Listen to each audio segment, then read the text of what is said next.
Hi friends, आज मैं आपको अपने दोस्त सोमेन शुक्ला से मिलाऊंगा, जो कि विप्रो में इस समय प्लेस्ड हैं। इन्होंने लगभग 3 कंपनियों में क्वालिफाई किया था। सबसे पहले इन्होंने विप्रो, कॉग्निजेंट एंड आपका टीसीएस में भी ये इंटरव्यू राउंड तक पहुंच चुके हैं। आइए हम इनके स्ट्रेटेजी जानेंगे, कैसे इन्होंने एमएनसी इंटरव्यू और उसके क्वांट एप्टीट्यूड के राउंड को क्लियर किया। सोमेन भाई, आप बताइए कि आपने एग्ज़ाम कहाँ दिया। सबसे पहले तो मैं मधुवेश जी को और चैनल के सारे व्यूवर्स को धन्यवाद बोलना चाहूँगा, जिन्होंने मुझे मौका दिया अपने एक्सपीरियंस को शेयर करने के लिए। तो पहला क्वेश्चन ये है हमारा कि हमारा इंटरव्यू कहाँ था। हमारा इंटरव्यू और रिक्रूटमेंट टेस्ट का जो एग्ज़ाम था वो दोनों ही हमारे कॉलेज में ही था, CSIT में।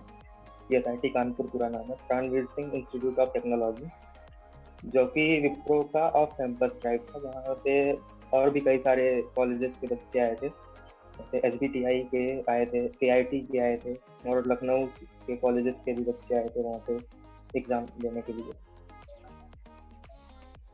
ओके। और क्या क्या उस एग्ज़ाम में कैसे, मतलब कितने सेक्शन थे जो आपका राउंड हुआ था, उसमें कितने पार्ट थे वो बताइए थोड़ा।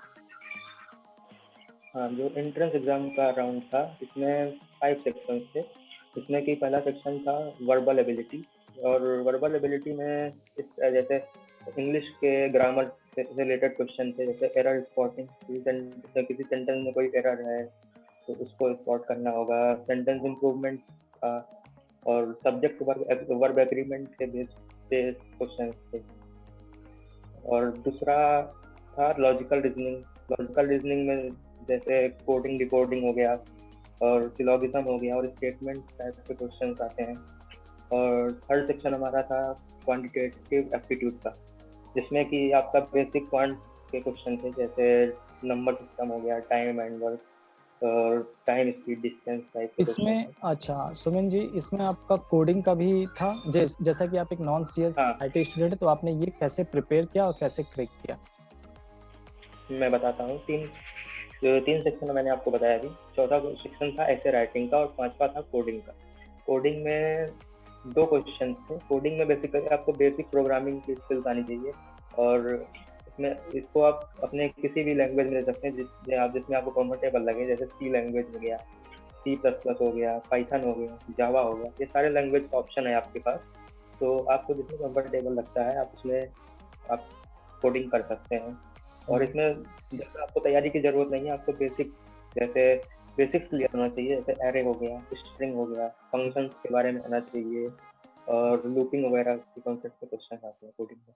अच्छा, और इसमें आपका एचआर में इंटरव्यू जो हुआ था आपने, उसमें क्या क्या क्वेश्चन पूछा गया था, कितने राउंड हुए थे वो बताइए।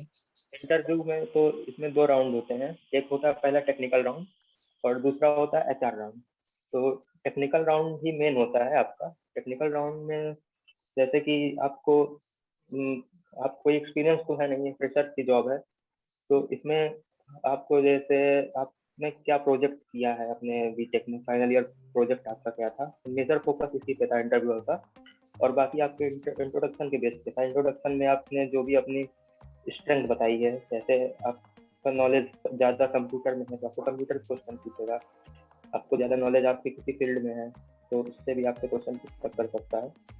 बाकी HR राउंड में तो ज़्यादा कुछ नहीं होता, वो तो सिर्फ आपके कम्युनिकेशन पे ध्यान देते हैं, आपका बिहेवियर कैसा है, ये सब चीज़ें होती हैं HR में।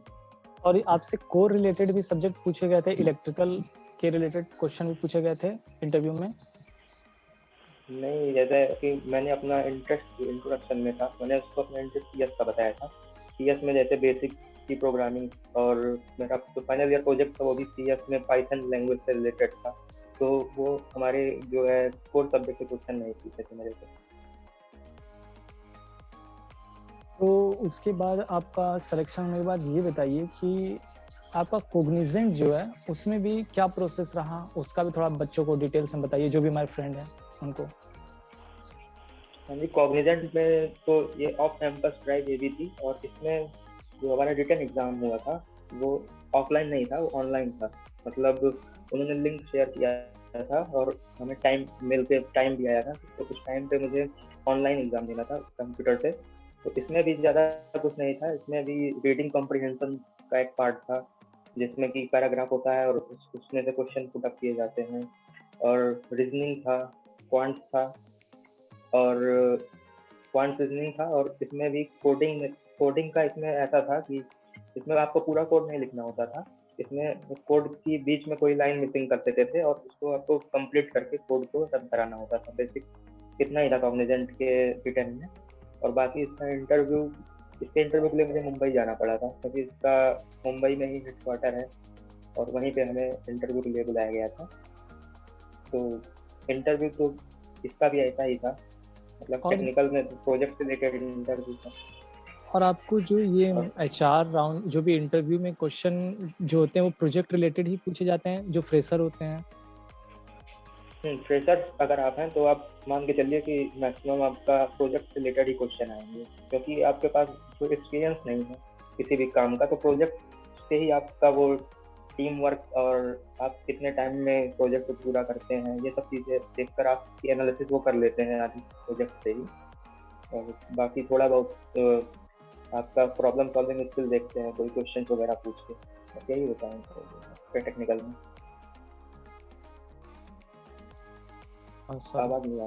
ऐसे जो भी आपके जो हमारे दोस्त हैं जो भी बीटेक में 3rd ईयर में या 4th ईयर में, उनको नॉन CSIT ब्रांच के स्टूडेंट हैं, वो कैसे प्रिपरेशन अपनी स्टार्ट करें, लाइक क्या करें, वो कैसे तैयारी करें क्वांट में, इसमें स्पीड बढ़ पाए उनका, और ये आपका जो है आपका जो भी कोडिंग का पार्ट है वो कैसे वो कर पाए?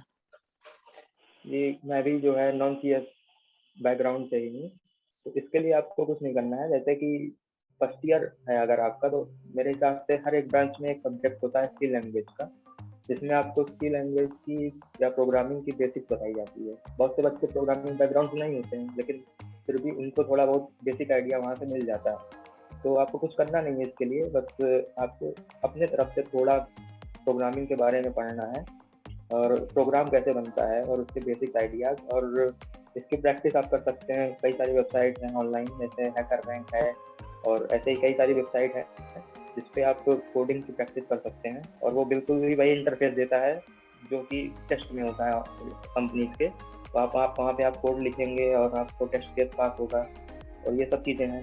और बात रही क्वांट्स की, तो क्वांट्स के लिए आप बेसिकली आपको कोई पैसे नहीं खर्च करने, ऑनलाइन यूट्यूब वगैरह पे आपको बहुत सारे टीचर्स वगैरह मिल जाएंगे, स्पीड टेस्ट वगैरह भी होता है, तो यहाँ से आप क्लियर कर सकते हैं क्वांट रीजनिंग और ये कोडिंग का पार्ट। अब आपका प्रोग्रेस कैसा चल रहा है आपके विप्रो कंपनी में, कैसा आपका लाइफ है, क्या शेड्यूल है, थोड़ा उसके बारे में बताइए। जी बताता हूँ। विप्रो में ये है कि ये तो मेरी पहली कंपनी है, लेकिन फिर भी मुझे लग रहा है कि यहाँ पे काफ़ी फ्लेक्सिबल इन्वायरमेंट है, किसी टाइप का कोई प्रेशर नहीं होता है, और हमें अपनी स्किल को और डेवलप करने के लिए पूरा टाइम मिलता है, जिससे कि हम और भी नई नई टेक्नोलॉजी सीख सकें और अपने ऑर्गेनाइजेशन को उसकी हेल्प कर सकें प्रोजेक्ट में। लास्ट में आप क्या कहना चाहेंगे जो भी फ्रेशर्स स्टूडेंट जो ऐसे ज्वाइन करेंगे न्यू और जो इसकी तैयारी करें, उनके लिए आप क्या राय देना चाहेंगे?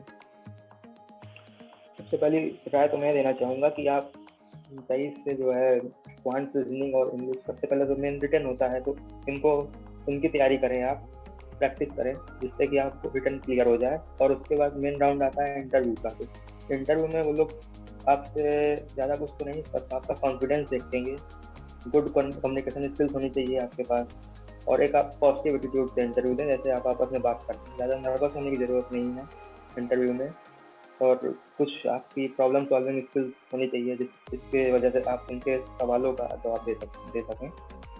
बस यही चीज़ें होती हैं। बाकी मैं कभी विप्रो या किसी भी IT कंपनी में जाने वाले स्टूडेंट को अपनी तरफ से बेस्ट ऑफ लक कहना चाहूँगा। Thank you. So thanks for talking, Sohan bhai. Thank you.